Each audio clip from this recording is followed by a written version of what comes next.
Il y aura une négociation sur l'assurance chômage le moment venu, mais pas immédiatement. Mise au point de l'Élysée pour tenter d'éteindre la polémique lancée par les propos d'Emmanuel Macron. Le ministre de l'économie a créé la stupeur au PS en souhaitant une réforme de l'assurance chômage sans tabou ni posture.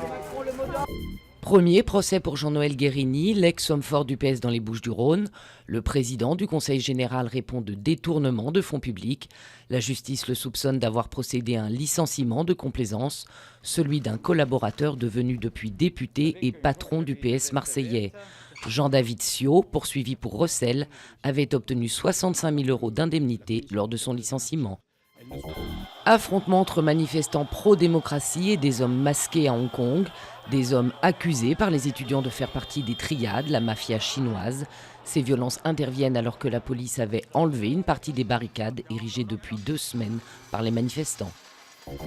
Evo Morales réélu pour un 3e mandat. Le président bolivien obtient 61% des voix au premier tour, une large victoire que le dirigeant de gauche dédie aux anti-impérialistes.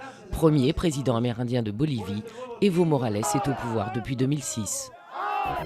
C'est un sport qui remonte à l'époque coloniale. À Villavicencio, au sud de Bogota, 200 cow-boys s'affrontent au mondial de Coléo.